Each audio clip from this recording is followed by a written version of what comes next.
दीन बंधु के सदा झुकई बे मात।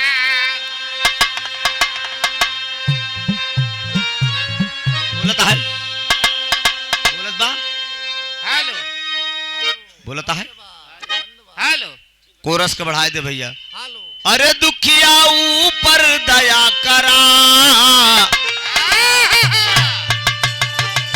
जय जय हो दीनानाथ।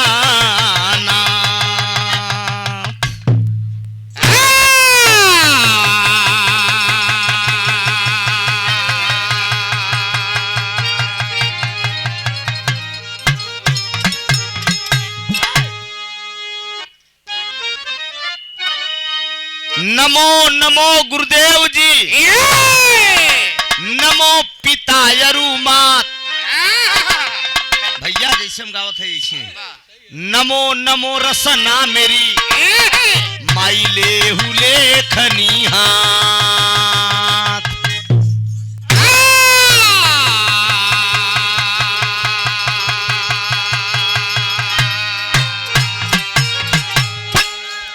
हे परमस परमात्मा सब तेरे संग,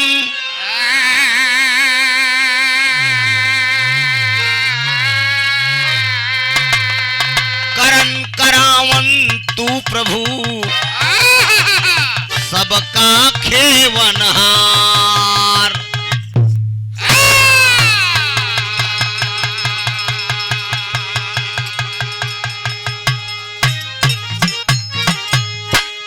आज सभा में सब भैयन के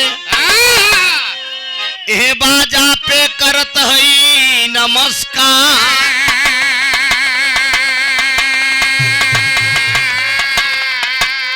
शिवराम भाई के साथे बिरहा हो गया आज सभा में श्रीमान।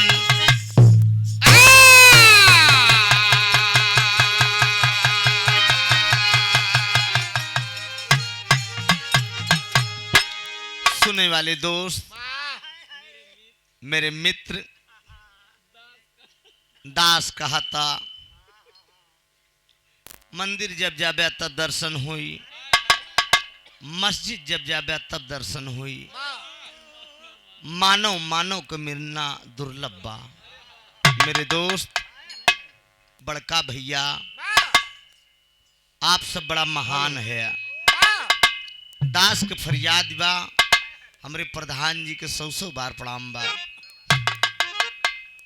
और आप सब बड़ा कीमती समय देते हैं।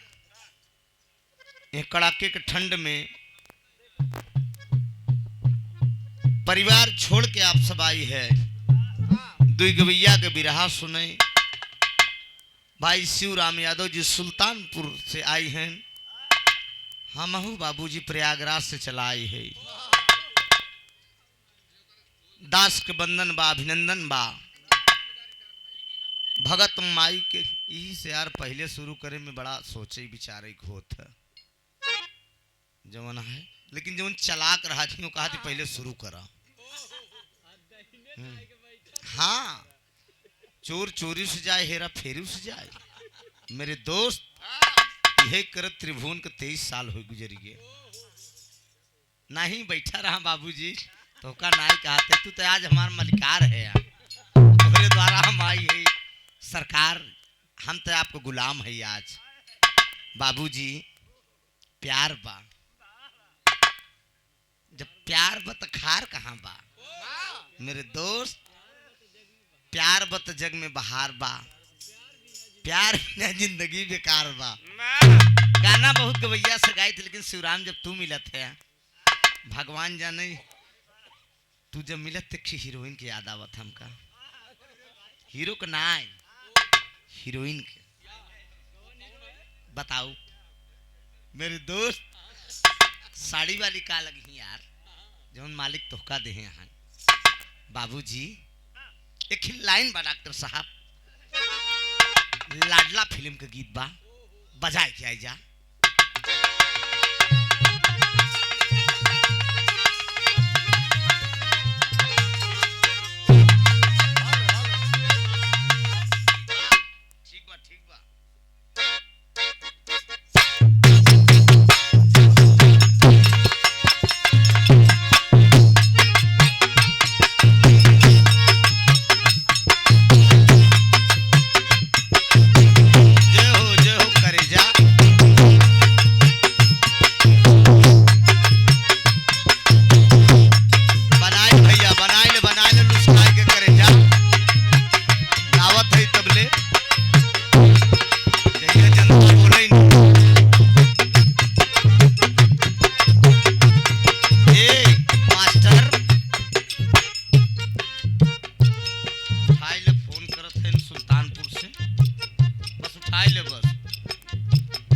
श्रीमान सरदार प्रधान जी ना भैया, गांव का नाम कहेरुआ, सहेरुआ के धरती से 4-6 दाई आई जब त अपने आप फिट हो जाए बाबूजी, फिर बतावे के ना पड़ी। अबे तू ये दाई भैया से मेमोरी में फिट नहीं हो पाए। बहुत समाया का पुरस्कार बा हमरे प्रधान जी के कर कनोदारा दास के पहलगी बा। सुनने वाले मित्र इ लाडला फिल्म के गीत बा। कौनो लड़का अपने मतारी से कहत बा, तेरी तेरी सामने कैमरा वाले भैया के भी नमन बा, हमरे अजय बाबू के दास के पहलगी बा, हमरे संगम लाल भैया के भी पहलगी बा।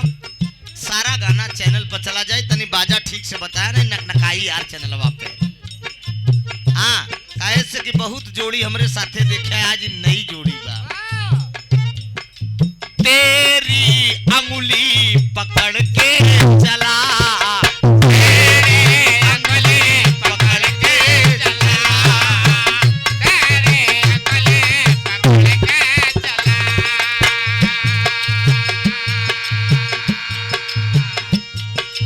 ममता के आंचल में पला, ममता के आंचल में पला,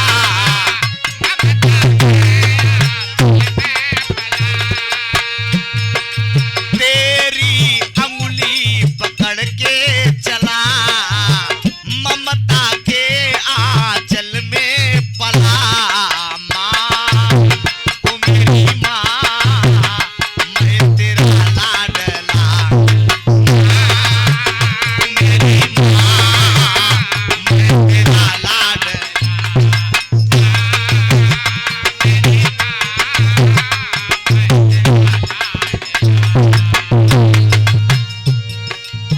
लेकिन दास के फरियाद बबड़ का भैया, मैया मैया नैया कर दो किनार, मैया नैया कर दो किनार, मैया नैया कर दो किनार, मैया नैया कर दो किनार, भक्त की अपनी सुन लो पुकार। ओ मेरी माँ मैं तेरे द्वार, ओ मेरी माँ मैं तेरे द्वार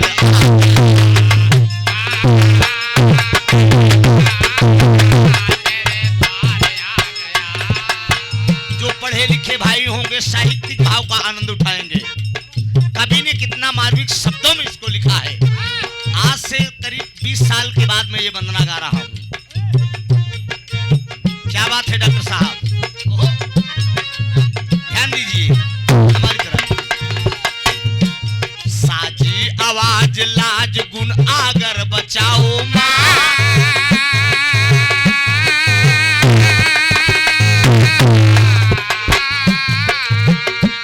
साजी आवाज लाज गुण आगर बचाओ माँ, कविता हमारी अपने स्वर से सजाओ माँ, कविता हमारी अपने स्वर से सजाओ माँ, कविता हमारे स्वर से सजाओ माँ।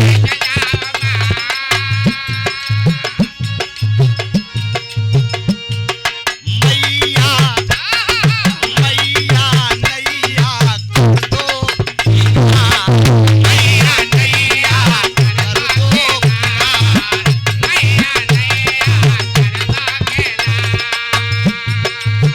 मैया नैया कर दो किनार, भक्त की अपनी सुन लो पुकार। माँ ओ मेरी माँ मैं तेरे द्वार आ गया, माँ ओ मेरी माँ मैं तेरे द्वार आ गया।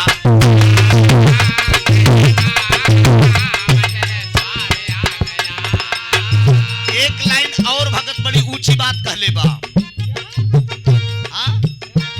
बड़ी ऊंची बात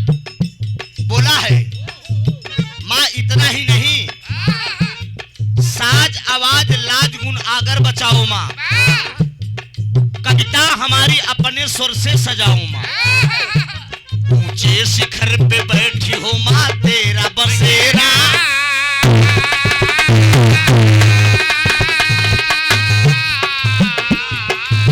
शहीद कुंवर के नवरात्र में आप चाहे विंध्याचल गए होंगे, चाहे मैहर गए होंगे, चाहे कड़े गए होंगे, चाहे जम्मू कश्मीर माँ वैष्णो देवी धाम गए होंगे, माँ का बड़ा रमणीय स्थान रहता है।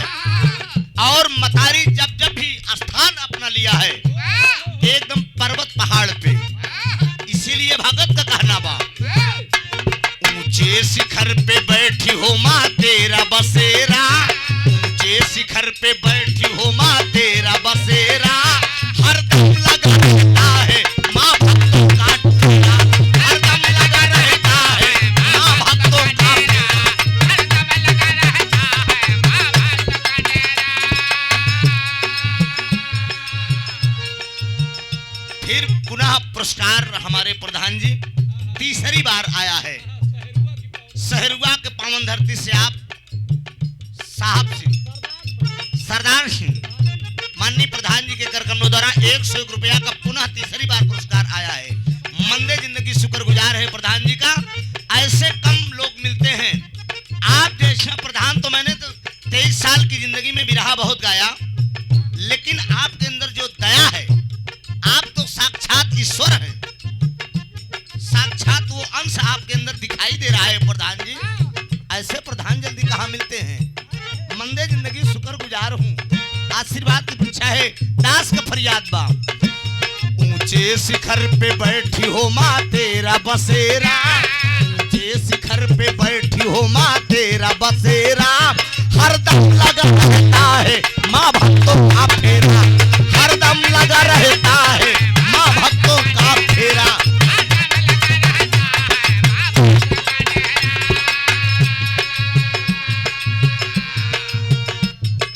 मैया मैया मैया नैया कर दो किनारा, मैया नैया कर दो किनार, मैया नैया कर दो किनार।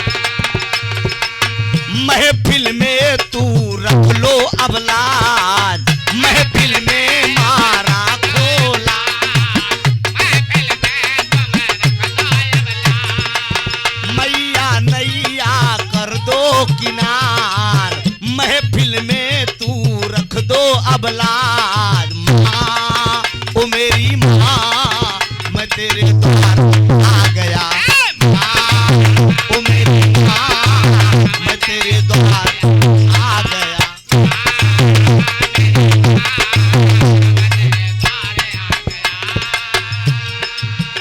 आखिरी लाइन में ही भगत अपने खानदान का परिचय देता, मैं किस वंश का हूँ, किस खानदान से ताल्लुकात रखा, कहां से समाज में पंच परमेश्वर का सेवा करने का अवसर प्रदान हुआ, ये आप लोगों की देन है। आप लोग चाहे बुल्लू को बुल्लू बनावा, आप लोग चाहे बुल्लू को उल्लू बनावा, आप लोग चाहे त्रिभुवन को त्रिभुवन बना दा, आप लोग चाहे त्रिभुवनवा का पकड़ के कनवा बैठा था कि बैठ तुम्हें गावे ना आवेला। ये पंच परमेश्वर का दिया हुआ सौभाग्य है। हाँ, मेरे पास कुछ नहीं है, ये आप लोगों का दिया हुआ रत्न है। एक जब चाहा तब उतरवाए सकेला, यह धोती कुर्तवा आप सबका देना, हमारे पास कुछ नहीं है। हमारे देश के प्रधानमंत्री जी बोलते हैं करे मैं तो भिखारी हूँ, झोला लेकर चल पड़ूंगा, तो ये भगतों के उससे कम ना बा। इशारा बा हम कौने खानदान का ही हो गुलाब। सुरलोक गए भुल्लुर कभी रामधार जी,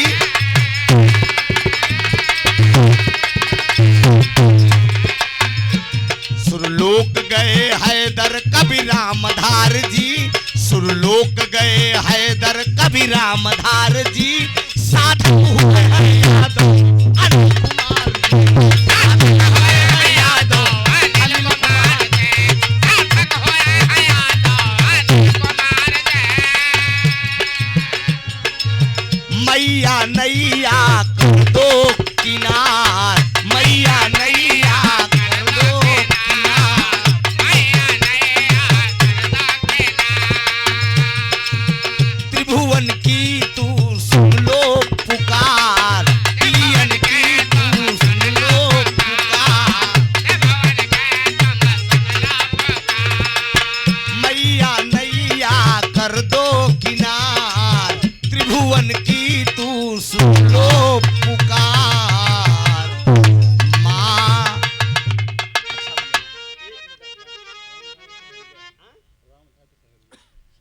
सहरुआ हमरे पूजनी बाबू राम आधार जी आप सहरुआ के धरती छी।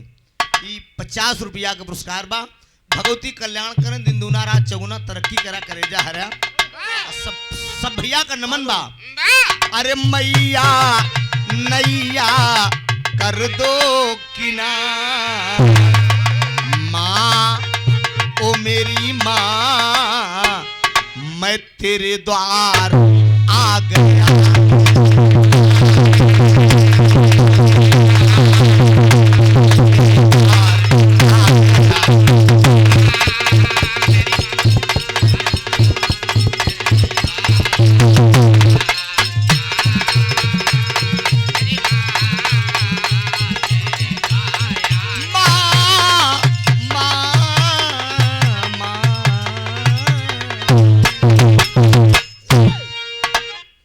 गुंजाइश आगे बा तो लगीला कि शुरू करीला लगा रहा हमार मतलब हिम चला जाए। वंदना चले के धुन तर्ज गीत गौनई सब बाकी जब ओहर जाए तब भी सही हुई। ठीक बा भाई कोनो बात नहीं बा कोनो बात नहीं बजैया कोई बात नहीं है। जैसन रुपया भावे वैसन बात बतावे। चला हम तनी गड़बड़े में गाय देव शिवराम भैया के दाई बढ़िया बनाए दहा। ठीक बा चला भाई जैसन तनी बजाए के मास्टर एक छी बजा दे कोनो धुन उन ओकरे बाद एक छी नान के गीत गा दे ओकरे बाद नंबर ओहर दे दे। हाँ जब नंबर बा ओहर आ जाए तो इनकर बजबो नीमन सही हो जाए। हाँ चलो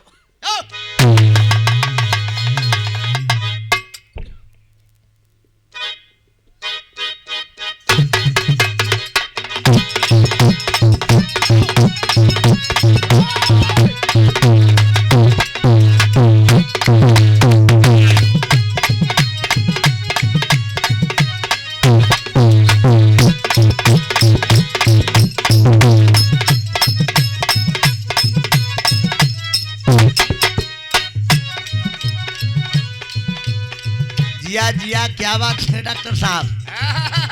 आजकल ये जाड़ा में मेहरारू के मर्द बड़ा मिलावत है। अच्छा एक बात मर्द गुस्सियाए जी मेहरारू के जाड़ा में गुस्सियाए जी 2-4 रात चला जाए मर्दवा का मिलावे में कहीं मर्द गुस्सियाए गए खाली 5 मिनट का काम बा। जहाँ एक बार मेहरारू कह दे पिटुआ के पापा का हो इन ना आई हला पानिया पीला तो अरे हमार करेजा अरे हमार रानी तू बोलत हो ना कह हम गुस्साई गए। माता पार्वती कैलाश पर्वत तो भगवान भोलेनाथ से गुस्सियाई गए। भोलेनाथ भांग का नशा में मरते कने रानी सुना कल हम तो से ना बोला तार रहन ठीक ना बा कल सुना काहे न बोलबू यह कहा था मैं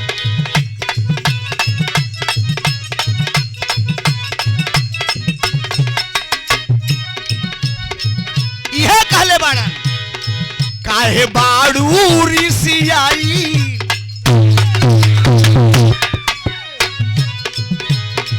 काहे बाड़ू ऋषियाई आवा झूलू आ झुलाई काहे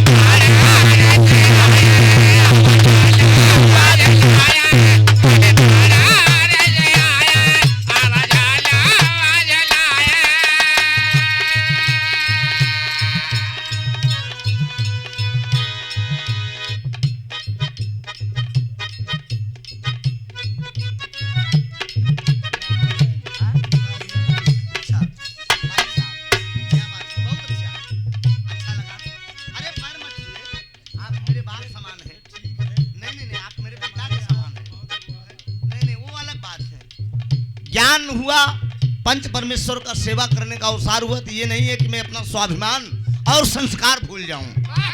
बाप बाप होता है बेटा बेटा होता है। सुंदर पुष्पहार और ये 501 रुपए का पुरस्कार कार्यक्रम के मलिकार साहब आप पूजनी बाबू का नाम है बाबू पूजनी राज नारायण यादव जी जिनके दरवाजे पे आज हम कलाकार लोग उपस्थित हुए। दोनों कलाकार भाई शिवराम यादव जी सुल्तानपुर से, मैं त्रिभुवननाथ यादव तीर्थराज प्रयागराज की धरती से। दोनों कलाकारों का सेवा करने का अवसर आज आप लोगों के बीच में मिला। भगवान करे बहु मुबारक हो। आज बहु भोज के अवसर पे इतना बड़ा पैसा कौड़ी खर्च के नीमन सुघर पतो घरे ले आया। आई सारी मेहनत वो दिन सूल हुई, कहीं से घूम टहर के उबा पतोहिया एक लोटा पानी ले के खड़ी हो जाई। पहले के पतो बाबू कहत रही, अब के पतो पापा बोलत। हाँ, दास घूम के टहर के देखे लीजिए पापा, आप मुंह धो लीजिए, उसके बाद में चाय बना के ला रही। पहले के पतो देसी गुड़ थमावत रहे, अब तो चाय बने के देती। फैशन का दौर है। हाँ, अब तो अगर फैशन में न रहा तो लड़के कहीं कहीं का पापा पुराने डिजाइन में है। हमार दूठी लड़का हूँ खुदे कहा तू बुढ़वा की नहीं धोती कुर्ता पहनत है। हम कहीं में तो बेटवा रहा तो हम लोग को जियाऊ खियाऊ। सरदार प्रधान जी को आप चौथा या पांचवा पुरस्कार है। सहरुआ के धरती से हमरे प्रधान जी के करकमों द्वारा बहुत समाया का पुरस्कार बा। मंदे जिंदगी शुक्रगुजार बा। प्रधान जी देखा भगवान भोलेनाथ का माता पार्वती मनावत है। माता पार्वती खाली 1 मिनट खातिर, वैसे तो आज बिरहा अक्सर मेहरारू मेहरारू को होत रहा, आज मर्द मर्द का बिरहा बा। तो अब यही में पारी पारा क्यों मेहरारू बनी क्यों मर्द बनी। उनकर नंबर आई तो हम मेहरारू बनब। हाँ, हमार नंबर बा ओ बन जही। खाली 2 मिनट के खातिर मान लियल जाए। यहाँ के बान का सुराम भाई खाली मान लियल जाए बस। अर्थात भोलेनाथ कहा था काहे बाड़ू ऋषि आइल आवा झूलू झूलाई।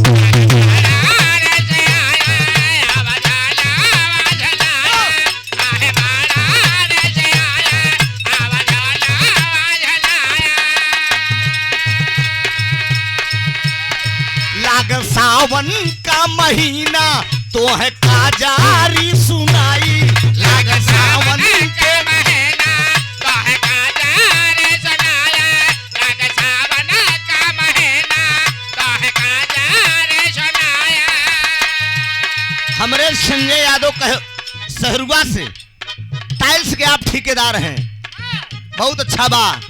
नंबर आप दे दे, कुछ काम जरूरत पड़ सका था। 51 रुपया दास का बहुत बहुत पलगी प्रणाम बा। काहे बाड़ू ऋषि आई आवा झूलू आ झुलाई। जैसन बजट बिहार उसे बजट काय मनी पूरा पालत है।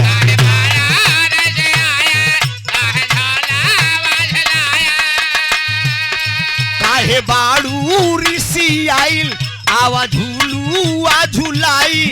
लाग सावन के महीना तो है काजारी। टिबिका डमरू बजावल करी। ए गौरा रूसल करा हम मनावल करी। ए गौरा रूसल करा हम मनावल करी।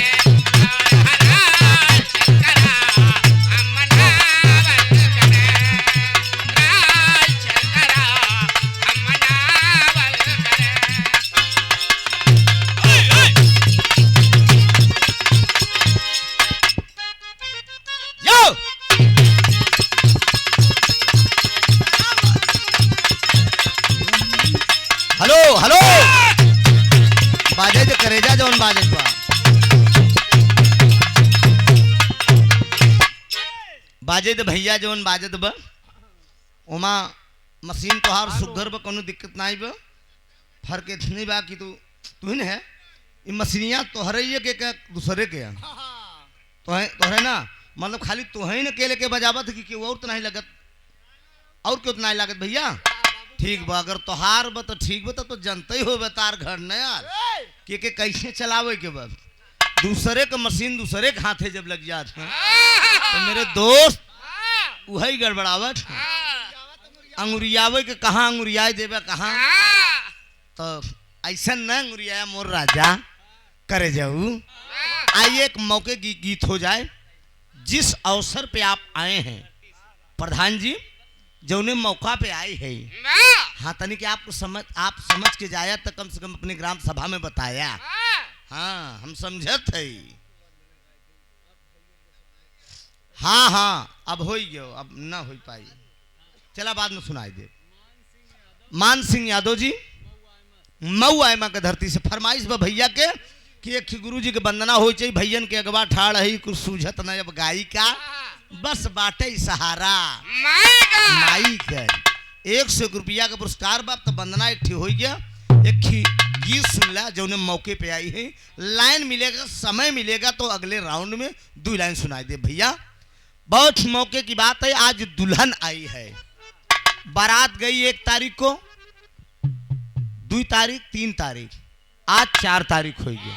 हाँ तो कैसे गड़बड़ा तैयारी उड़त भैया कहाँ से एक करे जो उधाई कब बजावत है धाई कब बजावत है बनाए दे भैया।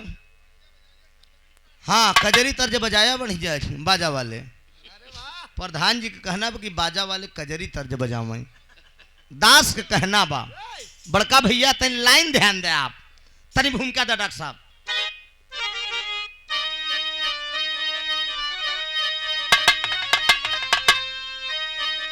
निपजनक की प्रतिज्ञा भी पूरी हुई, अरे शिव धनुष तोड़ा हंस कर श्री राम ने। भरा ब्याह मंडप में विधिवत सिया का हुआ, बाज नौबत बिहसती है सहनाइयां, अरे रो रो सखिया के अखिया के पखिया कहे, अब सताएगी हमको भी तन्हाइयां।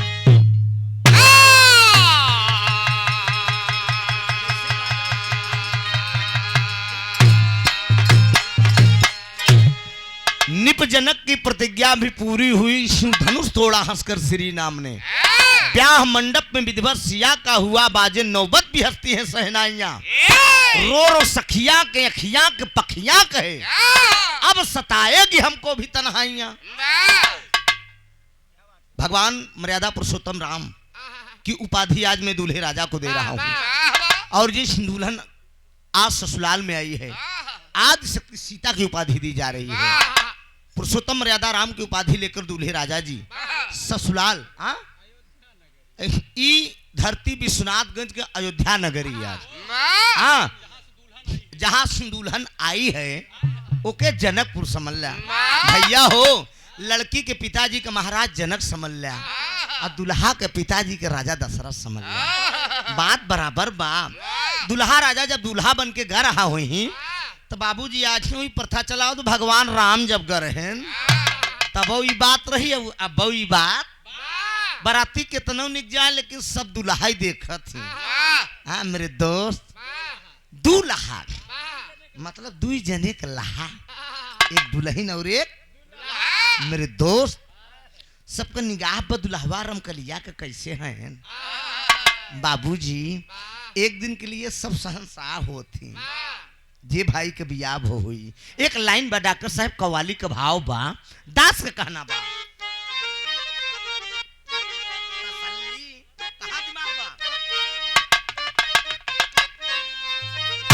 जय हो बाजा वाले हारमोनियम का तनी बढ़ाऊ करे जाऊ बिन बारे विश्वनाथगंज के धरती कम से कम यूं में गावत है भैया का प्रणाम बा। सवेरे तो है हम 150 इनाम दे के जाप करे जाऊ। खुर्सी में कितना निक बजाई दे है तू कि तसल्ली, अरे इस तरह अक्सर ये उस्ताद हमरे हैदर अली गावत रहे। मर के भी इंसान का किरदार मर सकता नहीं, फन अगर जिंदा है तो फनकार मर सकता नहीं। कलाकार तो तमाम पैदा हुई, शिवराम पैदा भैन, त्रिभुवन पैदा भैन और गवैया तमाम पैदा भैन, लेकिन केहू हैदर न बनी पाई बाबू। जान लो उनका अलग स्थान रहा। गवैया मार चौकड़े चिल्लाए लेकिन बाबू राम कैलाश बाबू हैदर अली से चुमकार के मार दे। उस्ताद गावे कि अरे तसल्ली, हारमोनियम को बढ़ाए दे यार, काहे बरे गुस्सा बता यार। हम गुस्साबो बहुत तेज करी थी बस, लेकिन तुम्हें आज कुछ समझ के नहीं बोलत है। एक जान ले, खाली जनता का मुंह देख के कहूँ जनता तोहरे ऊपर नहीं आई जाए, यह हमारा कि अरे तसल्ली आओ हल्का धीम करा नहीं, अरे यू के देख, अच्छा ठीक बा, हाँ एक टाइट रखे बस करे जा हमार, बस ये ध्यान दे आप कि अरे तसल्ली इस तरह अक्सर मैं सुबह हो शाम लेता हूँ, इस तरह अक्सर मैं सुबह हो शाम लेता हूँ।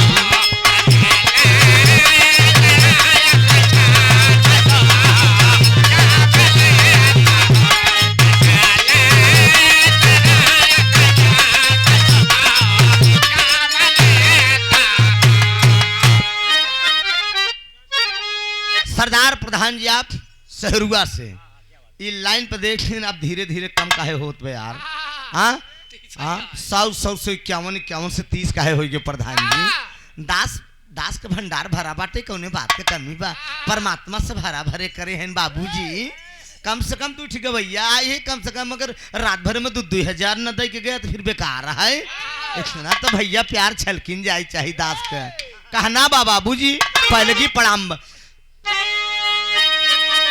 अरे तसल्ली इस तरह अक्सर, अरे मैं सुबह हो शाम लेता हूँ, मैं सुबह हो शाम लेता हूँ। डॉक्टर साहब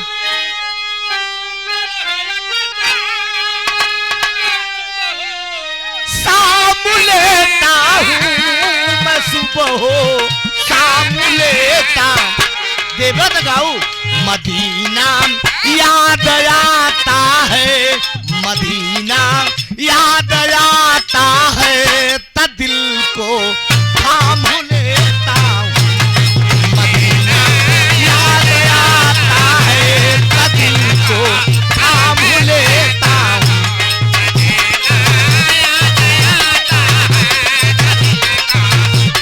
याद करेगा आकाश बहादुर,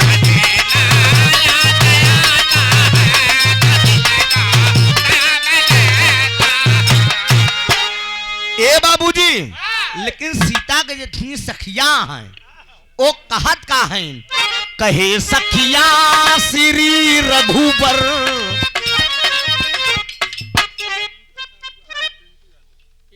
पिंटू यादव जी आप सहरुआ के, सहरुआ ही कहूँ अगले बगल बा कहा, अच्छा वही गाँव में है, अच्छा हम तो विश्वनाथगंज समझत रहे, 12 सहरुआ यहाँ काम सब सोहराय को होता बाबूजी।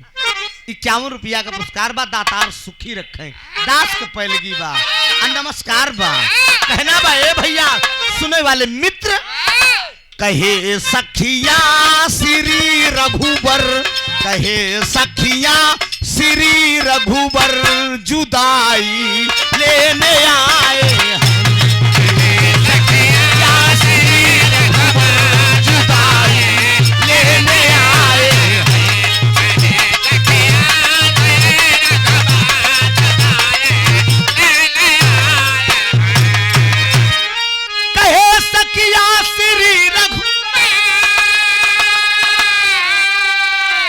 जुदाई लेने आए हैं, जुदाई लेने आए कि 33 कोटि देवता भी, कि 33 कोटि देवता भी बधाई देने आए हैं, 33 कोटि देवता भी बधाई देने आए हैं।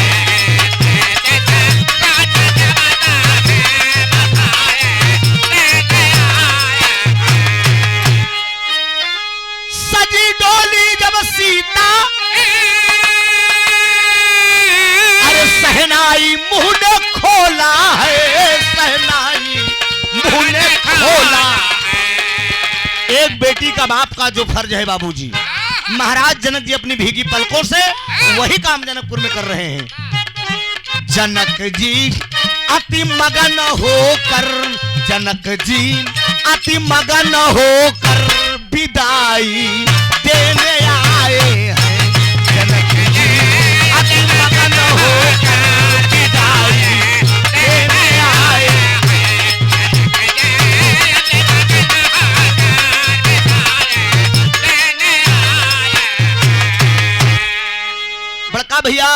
यादव जी सहरुआ के धरती से हमारे बिरहा का बड़ा फैन है। यूट्यूब पर हमार गाना बहुत सुनती कहन खलीफा में बहुत आपको भगत है, हमके मालिक करे ही ढंग से आप सबको प्यार, हमके भैया आप भगत ना आई है बोले आपको भक्त हम है। यह सब आप सब न मिलता तो हम कौने मिल के गवैया हुई। दास के पलगी बा प्रणाम बात के परीक्षा में देखा ये भैया तनी भाव को समझ ला। बात उस समय के बाद भगवान राम जब दुल्हा बन के अयोध्या से जनकपुर गए हैं, जब जनकपुर गए हैं तो सीता मातारी के जितनी सखिया रहें सब देखें तो कहें अरे बाप रे बाप, दुल्हा तो जिंदगी में बहुत देखे गोर तो सभी पाए लेकिन ये तो सांवर हैं, लेकिन सांवर हैं इनकर झलक कुछ और बा। बाबूजी भगवान राम सांवर रहें, कन्हैया सांवर रहें, विष्णु सांवर रहें, हाँ और ये संवर ही हैं। देख ले ओम प्रकाश हमरे एक करेजा देखना बाबूजी इनकर बात न्यारी बा। बाबा जी कोई कलर इनकर मिला नहीं सकते, सबसे अलग ही बात दास के।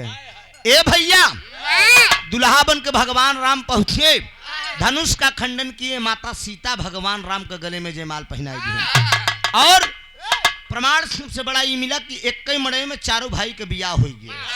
हाँ अब बाबूजी जब बियाह हो गया तो उस समय बड़ी धूमधाम से दुल्हन मैके से ससुरे आएगी। अब यहाँ का बात सहरुआ का बात आएगी, जैसे दुल्हन आएगी तो तर्ज का लाइन बग अरे मैया मोह से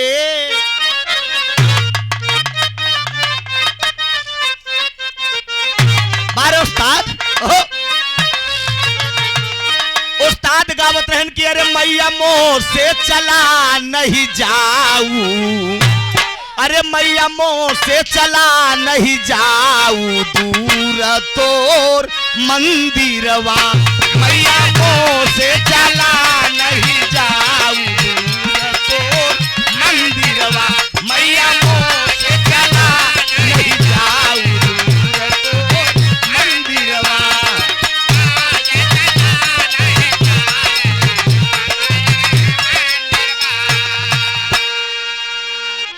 कितना ले भैया। अच्छा हमरे पिंटू यादव जी आप सहरुआ के धरती से हमार बड़ा परम मित्र हैं और हमारे बिरहा का बड़ा फैन हैं। ये लाइन पर देख के भैया की तरफ से 500 रुपया का पुरस्कार बा। दास दास के पहलगी प्रणाम बा, आशीर्वाद की परीक्षा बा बड़का भैया। सुने वाले मित्र लाइन पर ध्यान दे। बड़का भैया आप रविंदर यादव जी सहरुआ के धरती से टाइल्स के ठेकेदार हैं, तो ठेकेदार साहब तो वही चाहिए यार, टाइल्स में बड़ी कमाई बा। अच्छा आई न हाँ 100 रुपया के पुरस्कार बा, दास के पलगी बा, नमस्कार बा बड़का भैया हरिया। ध्यान दा अरे गाँव सब ही दुआरे मंगल चार अयोध्या में भीड़ भई, गाँव सब ही दुआरे मंगल चार अयोध्या में भीड़ भई, गाँव सब ही दुआरे मंगल चार तो घरे आएगी बड़का भैया। ध्यान दे हाँ बाबू जय नारायण जी जहाँ कहीं हो ध्यान दे नई पतो मुँह दिखाई का मिलत बा। मातु सुमित्रा कंगनाधीन कैकेयी कनक भवनवा रामा, मातु सुमित्रा कंगनाधीन कैकेयी कनक भवनवा रामा, मातु सुमित्रा कंगनाधीन कैकेयी कनक भवनवा रामा, मातु सुमित्रा कंगनाधीन।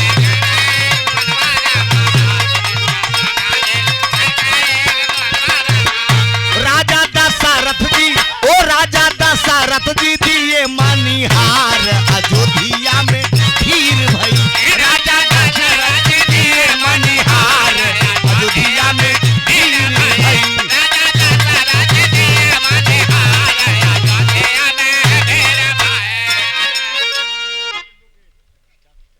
सम्मानित श्री हरकेश कुमार यादव एडवोकेट साहब कहां से सहरुआ से 101 रुपया का पुरस्कार बा।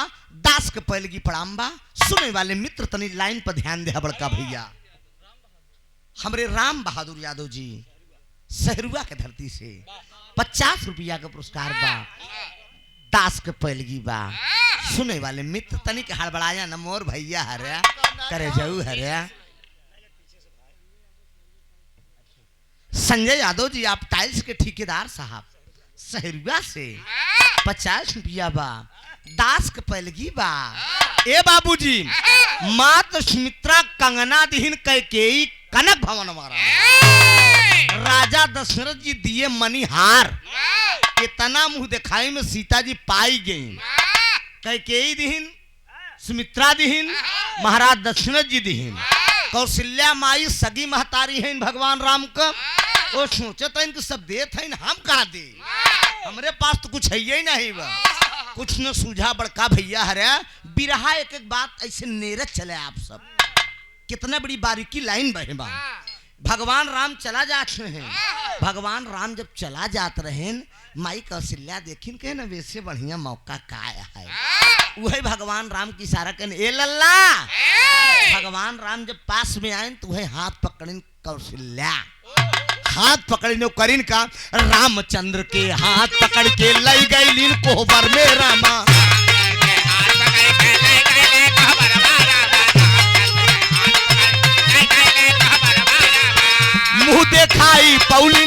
मुंह देखाई पौलिन से नूराली लार अयोध्या में भीड़ भई मुंह देखाई पौलिन से नूराली लार अयोध्या में भीड़ भई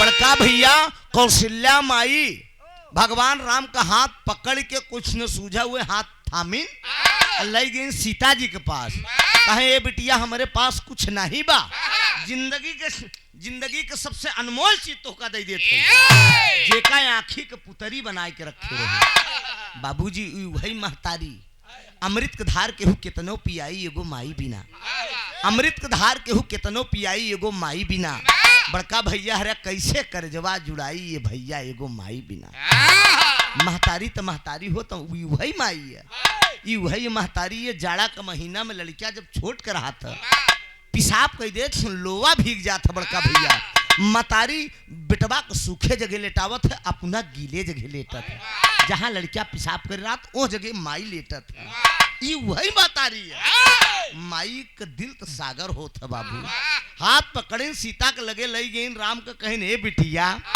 ऐसे बढ़िया हम का दई हम अपने बेटौने के सौंप देत है आई अमानत एकदम पूरी जिंदगी तोहरे साथे बीते के भाव अब सीता जानकी बेटी तुमसे केवल इतना मांगन है कि जिंदगी भर हमारे बेटवा को तो खुशहाल रखो मेरे दोस्त बाबूजी ये नहीं कि लड़की वाला अपन लड़की दे देता लड़का वाला भी अपना बेटा जो है हवाले कर देता है कि बेटी आपके साथ जिंदगी बीतना है माई सीता वादा करें कहें मैया ये तो हार अमानत कब हम दुखित न हो दे हम अपने स्वामी के अपने आंख पुतरी बनाए के रखा आवाज सीता मैया वही करी हर माताएं बहनें जो अगल बगल इर्द गिर्द में बैठ के गाना को सुनती होंगी अमल करें विचार करें कि अपने पति का स्वामी का बाबूजी परमेश्वर का भात रखें कथा भागवत सुने लागत तो हम पंडित जी सुनावत ही बतावत ही कि भगवान की जब दरबार लागत है तो हम मंडी में मेहरारू बेराई जा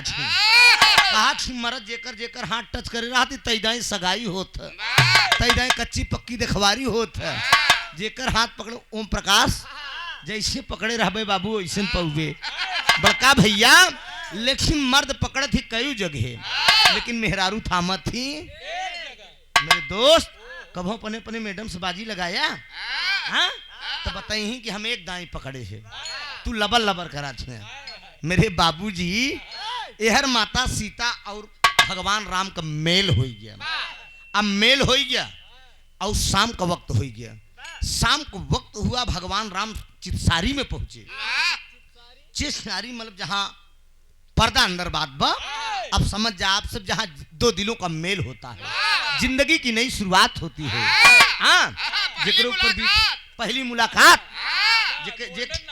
जेकर भाई होई उ जानत होई जेकर न भाई होई उ का जाने हाँ उ तरसतई होई बड़का भैया उ तो तरसतई होई मिलेन बारे मेरे दोस्त भगवान राम पहुंचे माई जानकी चरण स्पर्श करिन आरती उतारिन चना मृत लिहिन कहें स्वामी बैठ जा कहें जानकी घूंघट खोल देती हूँ। कहा ये घूंघट ऐसे ना खोली। कहा तब कैसे खुली? तर्ज का लाइन बा उस्ताद वाली पंच तत्व के। हाँ, श्याम शंकर गुप्ता जी सहरुआ का धरती से 50 रुपया दास का पैलगी बा। कहना बा सुने वाले मित्र कि अरे पंच तत्व के पिजड़वा, अरे पंच तत्व के पिजड़वा, अरे हाय महान बबुआ एह पे केहू काहे करेला गुमान बबुआ। यही लाइन बबड़का भैया। लेकिन माता सीता भगवान राम से का कहतिया है कि हम तो हो रे, कि हम तो हो रे चरनिया कयरे धूल सजना। अरे मुंह देखैया में, अरे मुंह देखैया में लियावा एकठी फूल सजना। मुंह देखैया में लियावा एकठी फूल सजना। मुंह देखैया में लियावा एकठी फूल सजना।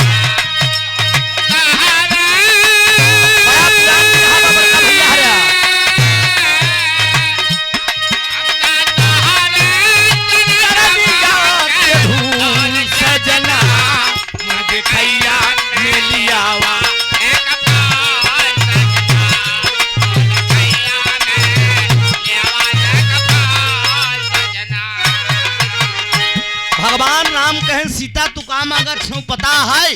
कहें हम जानत है का मांगत है, हम अपने पति से मांगत है। कहें तू हमसे फूल मांगत यहाँ, हम एक फूल नहीं 1 करोड़ फूल लिया के दे दे। कहा सुना मार ऐठा जी हम कवन फूल मांगत है पहले सुना। चमन फूल तो का देखे करैना प्रणाम हो। चमन फूल तो का देखे करैना प्रणाम। चमन फूल तो का देखे करैना प्रणाम। वही फूल बगिया से ली आइदा सुख धाम हो। वही फूल बगिया से ली आइदा सुख धाम। वही फूल बगिया से ली आइदा सुख धाम। भैली गलती जहो हो भैली गलती जवान की है माफ सजना। मुंह देखैया में लियावा एक फूल सजना। कहा वही फूल लियावा आप। जमन फूल आपको देख नतमस्तक न करे, नमस्कार न करे, आपका सम्मान न करे। कहन अच्छा वो फूल चाहिए तो का?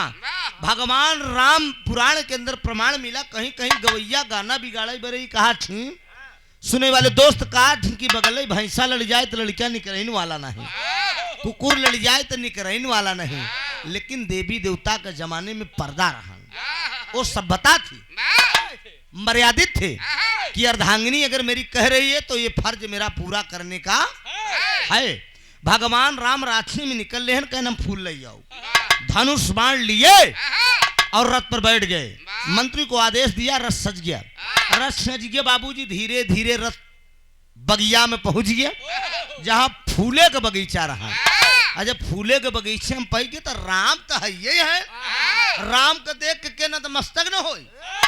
भगवान राम खुश होते हैं, कहने यार कैसी हमार मेहरारू कैसा फूल मांग ले, हम पूरी रात ही बिताए दे अन्ना पाऊ तो लगत बकी ऐसे में गुजर जाई। गुरु वाल्मीकि कुटिया में पहुंचे तो एक कनखी में दूठी लगा रहा। सुने वाले मित्र, एक कनखी में दूठी लगा रहा। और उन्हन जब राम का देखे तो के कहा झुक ऐस करे थी, उन्हन ऐस करता है। कहावत कही कि अपने से हार बा अपने से बड़का भैया। भगवान राम सोचन कि यही तो सीता का मांगन बा या टेटाट दूठिया है।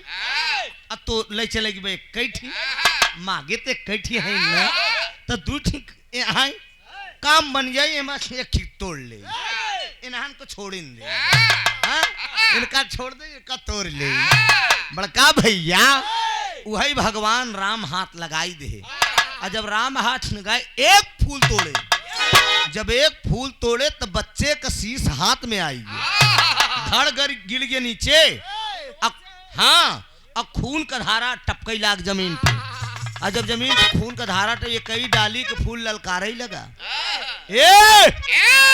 बड़का बहादुर बन था हमरे भाई के मारी जाया अब तू कहां से आई है तो टेरी का भाव डॉक्टर साहब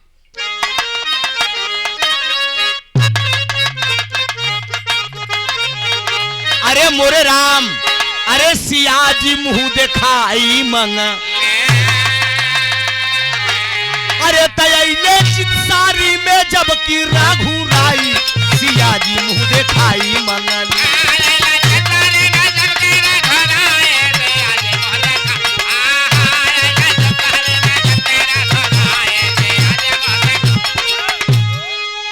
बस बस अले चित्सारी में जब की रघुराई देख बोहन नंबर ना अले चित्सारी में जब की रघुराई सियाजी मुंह अब फूल तोड़ ले कई डाली का फूल ललकारत बा कहाँ का बहादुर है ऐका जान लगे अगर हम लड़कियां बन जा तो हम तो का जिंदा तोहार सारी बकैती मरमौखी झाल ले ऊ भगवान राम कहता है कि बेटा अबे तुमको पता मैं कौन हूँ तर्ज का लाइन बा डॉक्टर साहब यही लाइन बती अरे छोटा सा नजराना अरे पिया लौट के अब लाना पिया याद रखोगे या भूल जाओगे भगवान राम कहा फूले ही है ना न कि दूसर कुछ है लड़कियां बन जा चाहे जवन बनबा चाहे मनई बनबा लेकिन रहबा गदेलई तो भगवान राम कहता कि रे बच्चे हो अभी कल के ए बेटवा नानी के आगे या जेवरे का हाल ना बतावा हाँ? अभी बच्चे हो तोरे जैसे काजनी कितना हम नापे है हमान नमवई राम बा कहा सुना बेटवा अरे बच्चे हो अभी कल के अरे कच्चे हो तुम अकल के आए हो यूं उछल के बोलो जम के लड़ोगे या भाग जाओगे बोलो जम के लड़ोगे या भाग जाओगे बोलो जम के लड़ोगे या भाग जाओगे जम के लड़ोगे या भाग जाओगे बच्चे हो अभी कल के कच्चे हो तुम अकल के आए हो यूं उछल के बोलो जम के लड़ोगे या भाग जाओगे बोलो उडाली का फूल बोलत में कहा सुना हमका लड़कियां बने के बाद तू लड़कियां समझाता है बच्चे नहीं समझो हम बाप तुम्हारे बच्चे नहीं समझो हम बाप तुम्हारे बच्चे नहीं समझो हम बाप तुम्हारे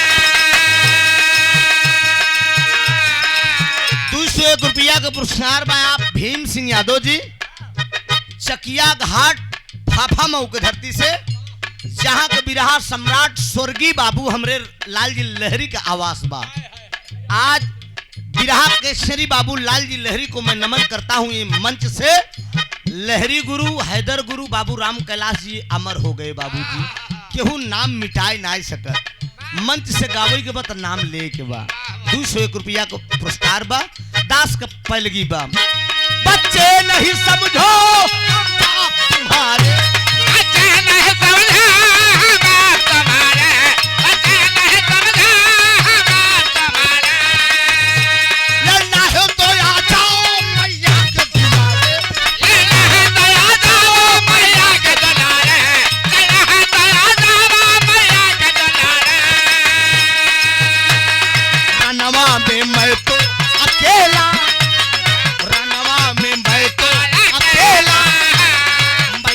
के गोदी में खेला बातें नहीं बनाओ लल्ला है तो आ जाओ बातें नहीं बनाओ लल्ला है तो आ जाओ बोलो तुम खिलाओगे आ जाओगे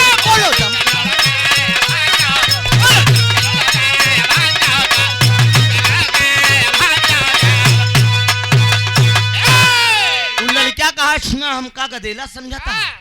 फूल बने के बाद लड़कियां जरूर रहा, लेकिन जंग जंग होती, लड़ाई लड़ाई हो, लड़ाई बाप बेटवा में हो, समझे। अगर गदेला बन जाप तो एक समझ ल कि अखाड़ा में हमका अपन बाप समझे। हाँ, ओकरे बाद जमन हुई हमार तो फिर हो गई के देख ले, लेकिन यह समय तो तोहार देखिन ले। हाँ, राम कहा है कि यार हम अपने आप को लगावत रहे, सरवा ई हमहू से 20 दिखा देबो, देखइन में का हम कुछ एहर ओहर समझत रहे। कहा ना ना ना, दही के भेसा में चूना ना चाटा, आवे तो हमारे गुरुजी के बस अंदर तक, बस गुरुजी के हमरे आवे दे, तोहार पूरी औकात नाप ले। देखत देखत भगवान राम कहने की डाली के फूल ललकारे, ई हमार मेहरारू हमसे परीक्षा ले ले। बाबूजी इतने में गाना साट कह के चले बा, भैया के भी नंबर दे के बा, सुने वाले मित्र वही होत ना बा। भगवान राम सिसक सिसक रोत हैं रथ बैठ के। इतने में गुरु वाल्मीकि का आगमन हो गया। गुरु वाल्मीकि जब चल दिए, बड़का भैया धीरे धीरे गुरु वाल्मीकि कुटिया के पास भगवान राम रोवत हैं, वही गुरु वाल्मीकि आहे नहीं कहीं गए। ऐसने में जब गुरु वाल्मीकि चले, दिनेश पाल आप तेजगढ़, अच्छा भैया मोबाइल पे फोन करे रहे, अरे कहन 30 किलोमीटर दूर से आओ, आपका गाना बा काम विश्वनाथगंज में। हमके हाँ भैया आवा, मुलाकात हुई करे जा, आए से फायदा हो गया, 100 रुपया तो मिला। दास के पहले की 100 रुपया हमका दें, 100-150 तेल फूके हुई, आप लोग महान है। होई भैया होई करे जाऊ, हरे आवा। हमरे पप्पू यादव जी भैया देलहुपुर के धरती से 111 रुपया का पुरस्कार बा, माया पुरस्कार बा, दास के पहलगी बा, बंदनवा ना। हाँ होई करे जा, अरे हमको भूला हाँ, तुरंत हो जाए, बस ऐसे तनिक खड़ा हो जा बस। हम और भैया, अरे मोर राजा हरे मुआ करे जा, अरे बहुत निक लागत है। अरे राम रे राम बलैया ले का तो का करे जाऊ, हरे भगवान है मोर कार्य बताई भैया। हरे ए बाब का करी भैया, दुकानदारी ये सब डील करे के पड़त है। बाबू भैया बहुत अच्छा लागत है, मुहना न बांधा करा करा, हमारे लगाव करा तो खोल देवा करा राजा। ए बाबूजी कहाँ पहुंचा रहे? हाँ वह सिसक सिसक राम आओ, राम रत बैठ के रोवत है। अल्लाह का भाव बा डॉक्टर साहब।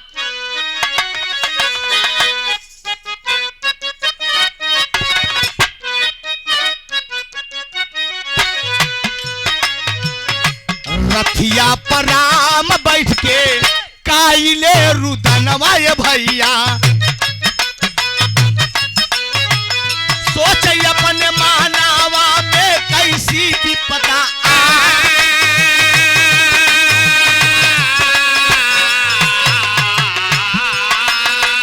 तबले गुरु वाल्मीकि होइगा अवनवा ये भैया। रामचंद्र बत्तिया कुल राहलन बात,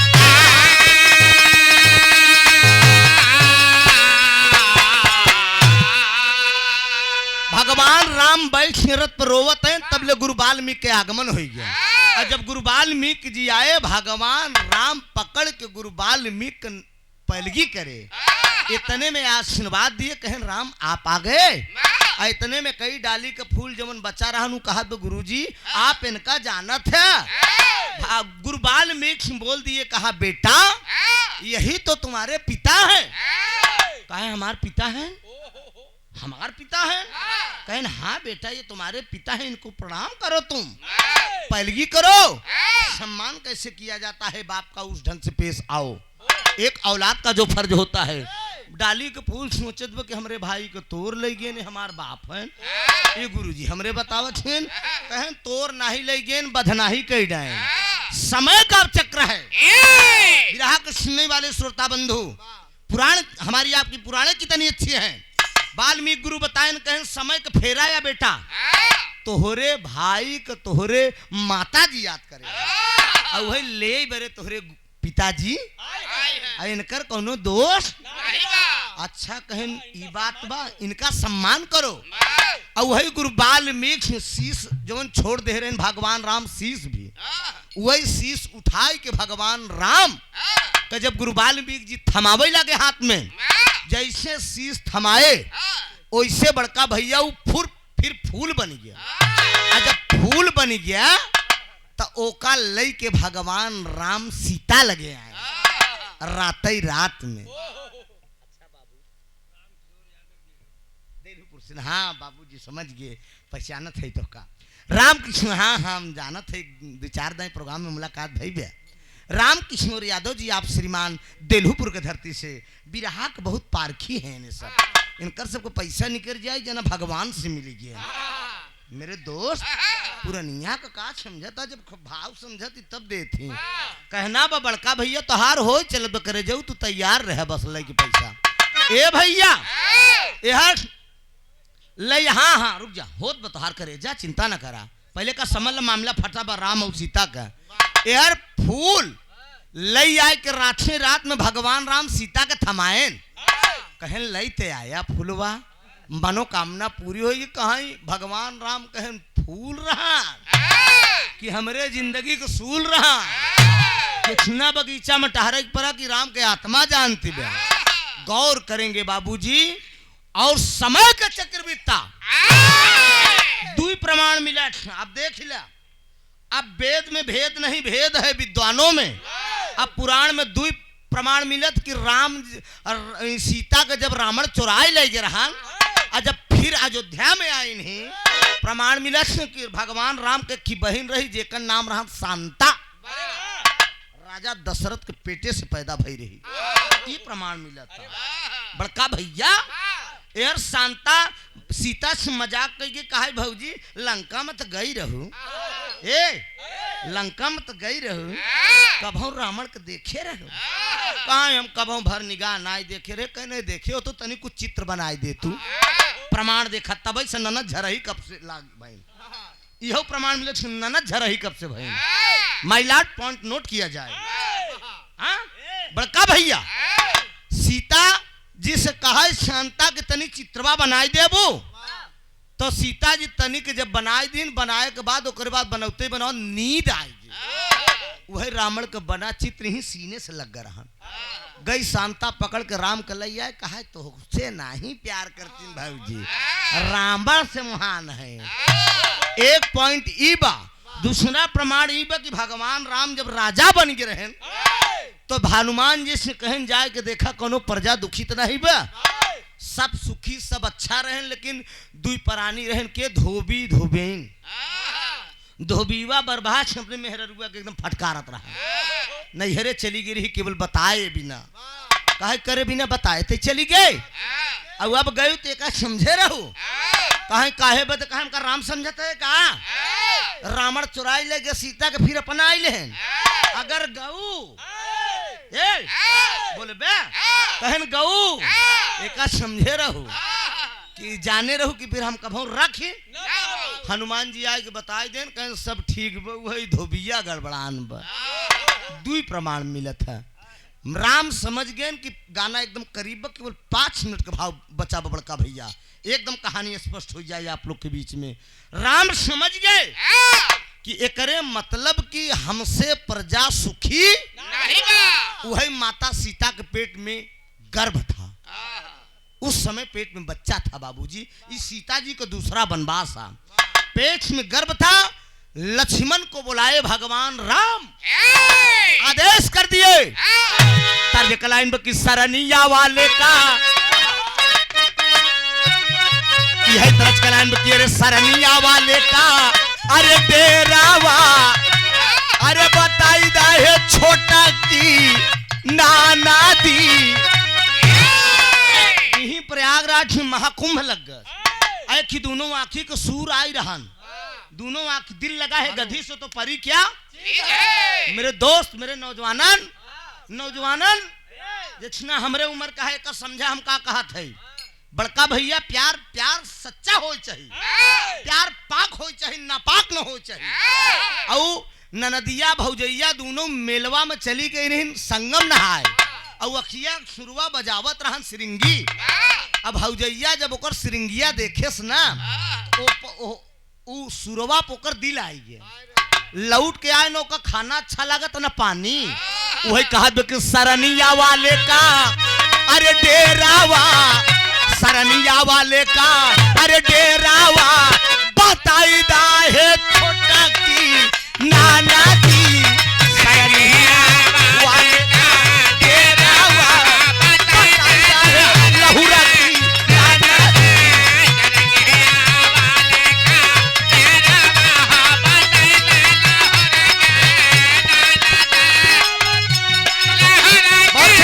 क्या बात है?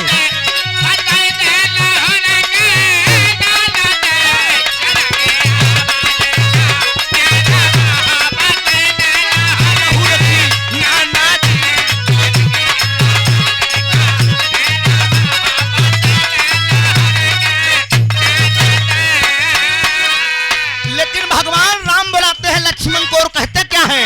अरे लक्ष्मण से बोले भी धानावा, लक्ष्मण से बोले भी धानावा, कहानवा मानाए पीराना, लक्ष्मण से बोले भी धानावा, कहानवा मानाए पीराना।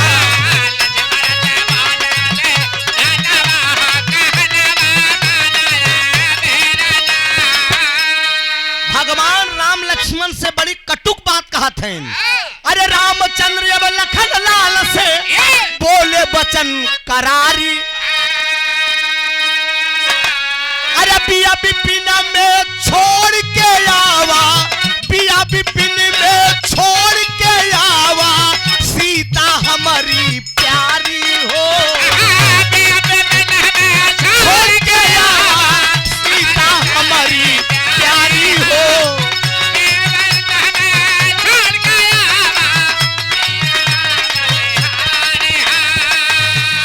लक्ष्मण का झुक गया, लक्ष्मण का झुकले नया नावा, कहनवा मानाए पीराना।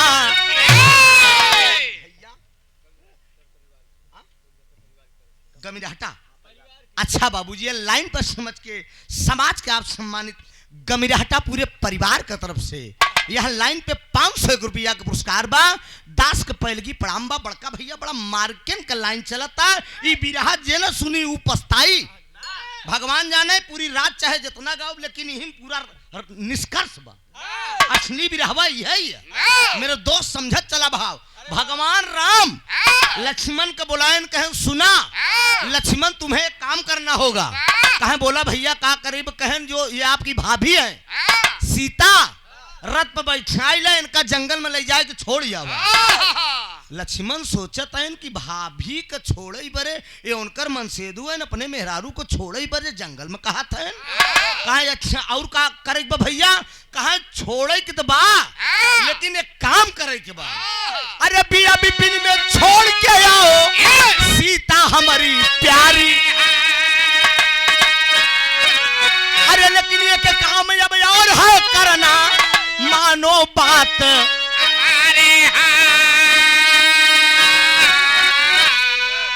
हमरे राजू लाइट्स वाले भैया के कर कमनो द्वारा 101 रुपया का पुरस्कार बा। भगवती कल्याण करे ये भैया कहा था छोड़ के आवे के बा, लेकिन एक काम करे बा। का कर? अरे छोड़ के आओ बिया बिपिन में सीता हमारी प्यारी। अरे छोड़ के आना लखन लाल जी, मानो बात हमारे। अरे काटी के लाया दहिना हाथावा, अरे काटी के लाया दहिना हाथावा, कहानवा माना है पीराना। अरे काटी के लाया दहिना हाथावा, कहानवा माना है पीराना।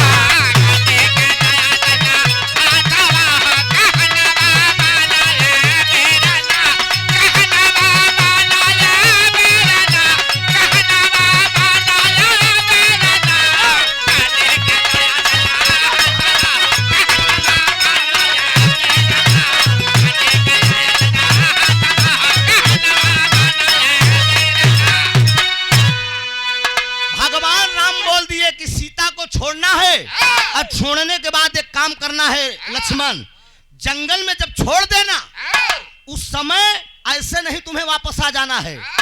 जवन सीता का दाहिना हाथ बा ई जवन शांता बनाए रही यही हथवा से रावण के चेहरवा दाहिना हाथ सीता का काट के तब लेके आया। ऐसे वापस चला हुआ तो खैर अब देखा ई वेद का बात बा। अब कहाँ वो बात है, पहले के जमाने में देवी देवता के जमाने में छोटका भाई बड़का भाई का आज्ञा का पालन करत रहे, चाहे जमन कही दे। भगवान राम बोल दिए कि दहिना हाथ काट के लाना है। जंगल में रथ पहुंच गया लेकिन अरे रथ पे बैठे लखन लाल जी, अरे बैठिन सीता, अरे रोई रहे हैं लखन लाल जी, अरे रोई रहे हैं लखन लाल जी, रोवै सीता माई हो, रोई रहे हैं लखन लाल जी, रोवै सीता माई हो,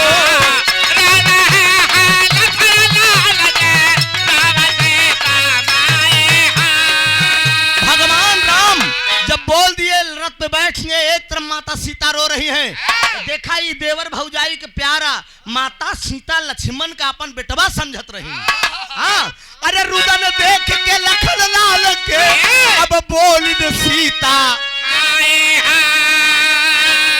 अरे कौने कारण रोवत बाटा, अरे कौने कारण रोवत बाटा, देवर तू मुरझाई हो, कौने कारण रोवत बाटा, देवर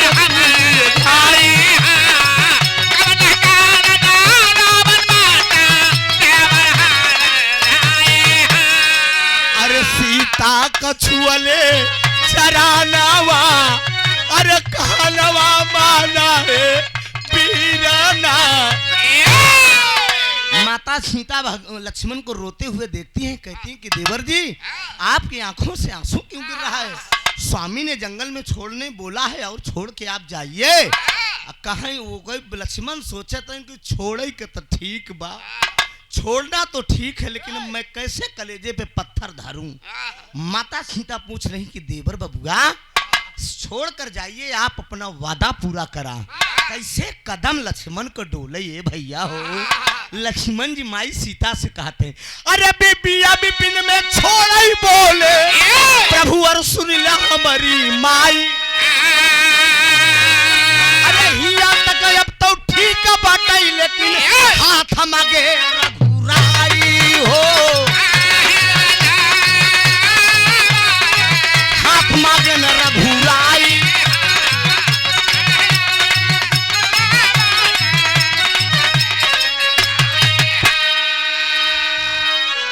लक्ष्मण जी बोले कि भाभी माता भैया ने छोड़ने के लिए तो ठीक कहा है, मैं छोड़ के चला जाऊं ये कोई बात नहीं है, लेकिन दाहिना हाथ भी मुझसे मांगा है।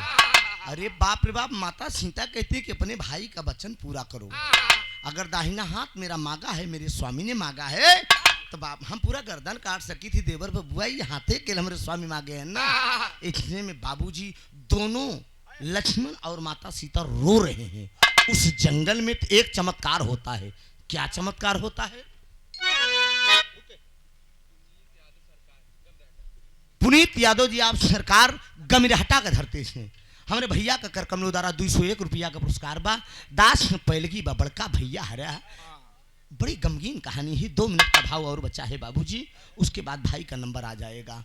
ए भैया इसमें में होता क्या है?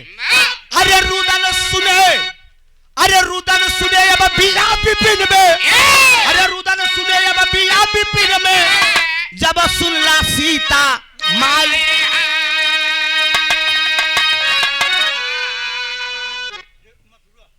पिंटू यादव जी आप मथुरा के धरती से 105 रुपया का पुरस्कार बा।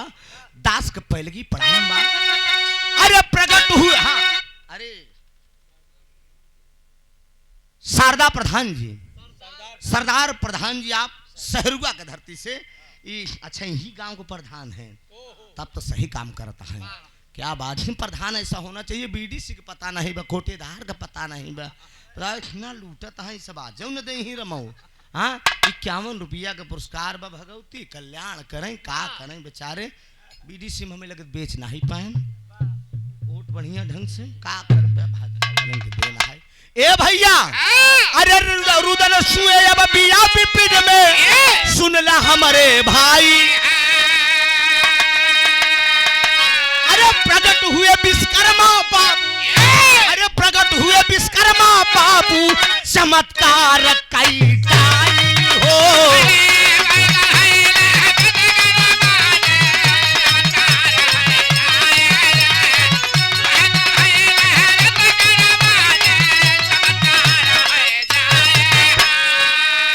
उसी बिया विपिन में माता सीता और लक्ष्मण जी को रोते हुए जब देखते हैं विश्वकर्मा महाराज, देवताओं का आदेश हुआ कि विश्वकर्मा जी आप जाइए। भगवान विश्वकर्मा एकदम रक्त चूता हुआ, ठीक जैसे अपनी माया से अपनी कला से माता सीता का एकदम हाथ तैयार कर दिए। एकदम मतारी सीता का दाहिना हाथ तैयार करके लक्ष्मण जी के थमाए देन, और जब लक्ष्मण जी के थमाए देन कहीं ले जाए के प्रभु के दई दे और उनकर मनोकामना पूरी हो जाए। लक्ष्मण जी लई के आए, अब भगवान राम को हाथ दे दिए, और जब दे दिए तो भगवान राम कहें हमारी इच्छा लक्ष्मण पूरी हो गई। अरे अब यह लक्ष्मण जी एक मिनट, अरे पिंटू बाबू कहाँ गया? ओहर राम जब पाते हैं हाथ को तो खुश हो गए, लेकिन ये बतिया यहीं छोड़ दा हर जंगल में सीता जी साथे का होत बा। अरे रो रो रुदन कर रही सीता मैया वाल्मीक गए,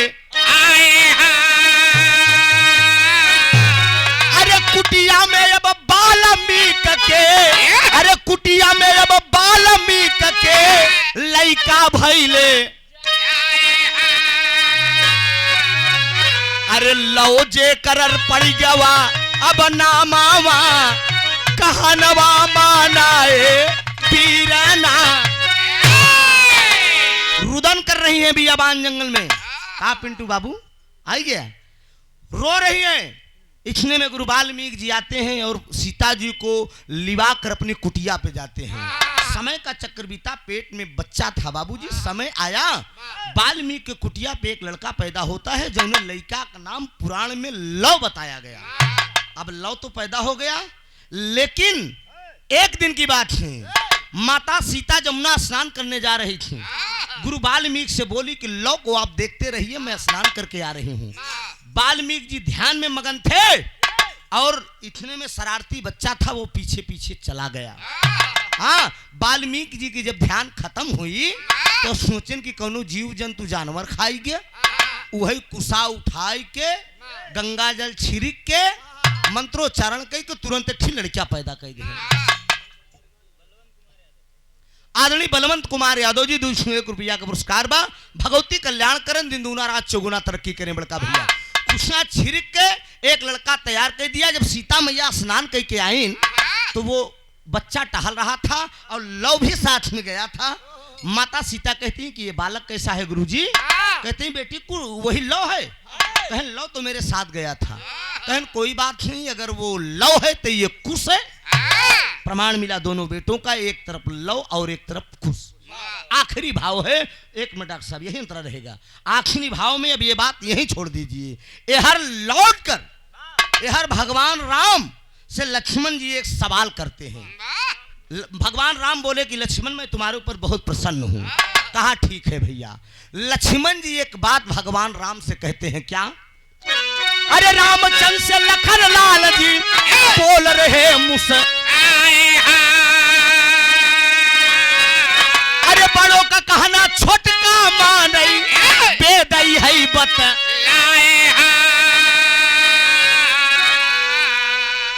शंभू यादव जी आप मथुरा से 50 रुपया बहुत बहुत प्रणाम बा। लक्ष्मण जी बोल दिए कि भैया एक वरदान आप मुझे दीजिए। रामचंद्र जी बोले कि ठीक है, जो मांगना हो मांग लो। कहने एक वरदान यही बा कि वेद के अंदर यही देखे कि सब दिन बड़के के बाद छोटका माने। कहे हर युग में आप बड़ा भया, हम छोट भये है, चाहे सतयुग हो चाहे त्रेता। अब द्वापर में ऐसा वरदान दे दो कि तू छोट हो जाए और हम बड़ा। भगवान राम बोले कि जाओ ऐसा होगा। अरे द्वापर युग में राम कृष्ण भय, अब सुन ला भैया जाई। अरे लखन लाल बलदाऊ भैले, अरे लखन लाल बलदाऊ भैले वेद दई है बतलाई हो, दे दी है बतलाई।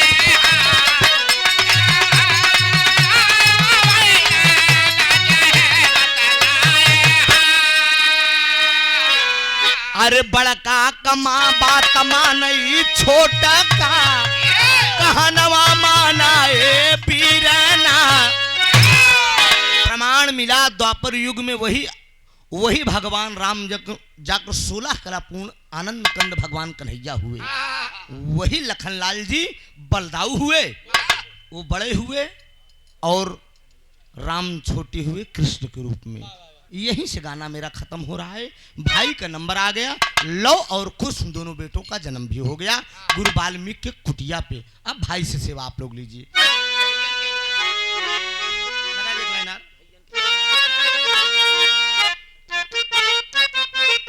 ओह भैया का फरमाइश में आवा आवा आवा। छोटू यादव जो मऊआमा से 100 रुपया का पुरस्कार बा, ले 2 लाइन 1 लाइन गाय देते झटका ठीक है। नंबर और दे के बा उस्ताद गावत रहे। हाँ बोला हो जाए अबे पैसा रखे रहा तब ले आवत था। उस्ताद गावत रहे के रे भैयन के अगवा, अरे भैयन के अगवा मैं ठाड़ हई,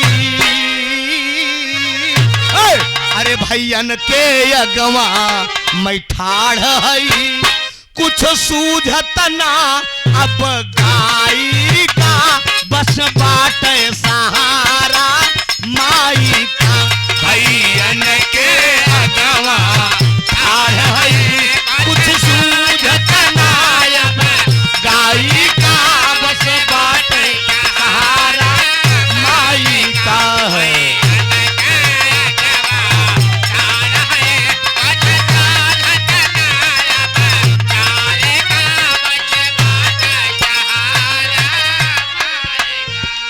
करे मन में का भाव है, के करे मन में का भाव है, मैया सबके अब जान तू है। जौने भांति से जात है, दुआरा पे सब कुछ मांगत है, जब सबका झोली तू भर लियू,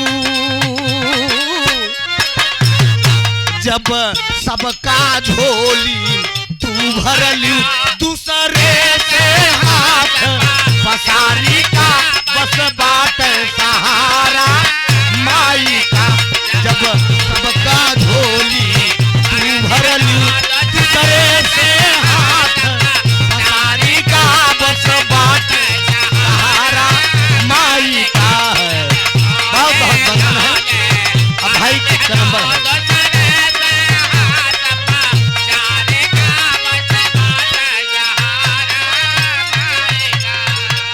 भैया अगर हम कहे 2 लाइन आप तहार मनसा पूरी करी। स्वामी गीतानंद नंद भय भुल्लुर तय दिए को तारी, रामधार हैदर हफीज चंचल राजा राम जी स्वर्ग, अरे राम सिया जी मुंह दिखाई मंग।